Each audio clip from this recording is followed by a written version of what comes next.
তোমরা যারা বর্ধমান বিশ্ববিদ্যালয়ে যারা অনার্সে দর্শন দেখেছো বা পাশে করে মেজর দর্শন দেখেছো, তাদের সেকেন্ড পার্টটা অর্থাৎ থেকে দর্শনের সেকেন্ড পার্টটা আমি লজিকটা করে দিলাম। এর আগে আমি লজিকে ভেনচিত্রের মাধ্যমে বৈধ বিচার দেখিয়েছি, তোমরা দেখেছো যে সেখানে কিভাবে শিখতে হয়, আমি সেগুলো দেখিয়ে দিয়েছি এবং শিখিয়ে দিয়েছি। এবং তোমরা অনেকে আমাকে কমেন্টে জানিয়েছো যে দর্শনের জন্য আরেক কিছু লজিকের ক্লাস করাতে, তাই আমি আজকে একটা লজিকের সত্যমূল্য অর্থাৎ বার করা আমি আপনাদেরকে শেখাচ্ছি। খুব সহজ জিনিস, জানো যে শেখার জিনিস শিখতে পারলে সহজ, না শিখতে পারলে খুব কঠিন। আশা করি আমি যেভাবে শেখাবো তোমরা সেটা ভালো মতো মনে রাখবে এবং পরীক্ষায় যথাযথভাবে পড়ে আসতে পারবে। আমি এখানে একটা শেখাবো, আর বাড়ি কাজ দেবো, অর্থাৎ 2-3টে বাড়ি সেগুলো করে আমি কমেন্টে জানাও সেটা কি তার কি উত্তর হয়েছে। ঠিক আছে, দেখো আজকে যেটা শেখাবো সেটা কি দিয়েছি, যদি এবিসি সত্য হয় এবং XYZ মিথ্যা হয়, তাহলে কাল এই যে পুরোটা দেওয়া আছে এর সত্যমূল্য কি হবে। অর্থাৎ কাল থার্ড ব্র্যাকেট ফার্স্ট ব্র্যাকেটে a dot b first bracket close ভেল x থার্ড ব্র্যাকেট ক্লোজ নাল first bracket curl y dot curl z এর সত্যমূল্য কি হবে। এই সত্যমূল্যটা বার করার জন্য তোমাদের একটা সূত্র মুখস্থ করতে হবে, যেটা আমি শর্ট ভিডিওতে আপলোড করেছিলাম। তবু আমি একটা দেখিয়ে দিচ্ছি সূত্র তোমাদের।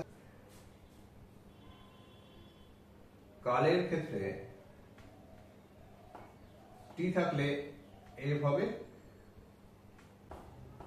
এফ থাকলে টি হবে, 1 নম্বর সূত্র।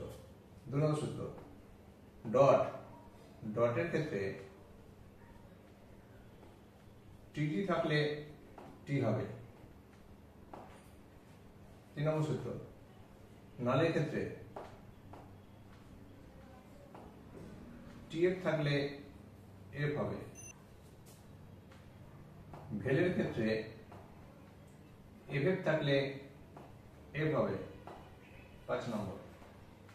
টিবিল ওয়ানের ক্ষেত্রে টিটি অথবা এফ যেটা থাকুক না কেন টি হবে, বাকি সব ক্ষেত্রে এফ হবে। ঠিক আছে, এই সূত্র তোমরা মুখস্থ রাখবে, তোমরা নোট করে নাও সূত্রটা। এই সূত্রে তোমাদের সমস্ত কি দেওয়া আছে লজিকে এর সত্যগুলো বার করতে বলেছে।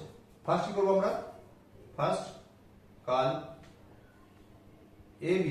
এ বি সি সত্য, তিনটে সত্য, মানে এই জায়গা টি লিখবো, এই জায়গা টি, সি জায়গা টি, A B T T dot টি।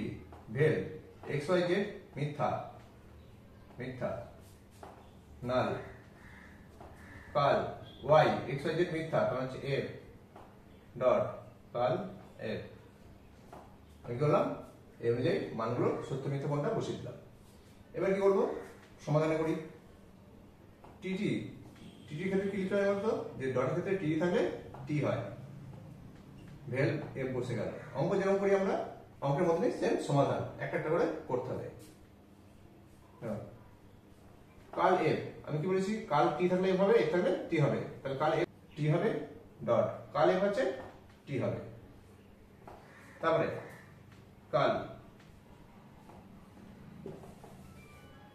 তারপরে কাল ভেলের ক্ষেত্রে কি লেখা ছিল, এফ থাকলে এফ হবে, বাদের ক্ষেত্রে টি হবে, তাহলে এটা এফ নেই, টি এফ আছে, তাই এটা এফ হবে। নাল ডটের ক্ষেত্রে টি থাকলে টি হয়, তাই ডটের ক্ষেত্রে টি টি আছে, টি। কাল এফ, কাল এফ থাকলে টি, নাল টি। নালের ক্ষেত্রে টি এফ থাকলে তাহলে এখানে কি আছে, টি টি আছে, তাই এটা টি হবে। তাহলে এর সত্যমূল্য কি হলো, 77। দেখেন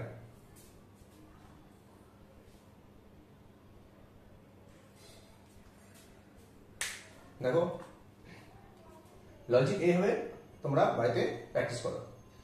আমি দুটো বাড়ি কাজ দিচ্ছি, তোমরা বাড়ি কাজগুলো করো এবং করে কি উত্তর আসছে আমাকে কমেন্টে জানাও, আমি তোমাকে সেটার উত্তর জানিয়ে দেবো যে হ্যাঁ ঠিক না ভুল হলো। আর লজিক তোমরা বাড়িতে প্র্যাকটিস করবে। আর তোমাদের যদি কোনো সমস্যা থাকে আমাকে জানাও, লজিক ক্লাস করাতে যদি প্রয়োজন হয়, যদি মনে করো যে আরো দরকার আছে, তাহলে আমাকে কমেন্টে জানাও, আমি তোমাদেরকে পরবর্তী লজিকের ক্লাস আপলোড করবো। এই দুটো তোমাদের বাড়ি কাজ দিলাম, তোমরা দেখো এর সত্যমূল্য কি হবে। এটা পুরো একটা, এটা একটা পুরো, দুটো মোট বাড়ি কাজ দিলাম।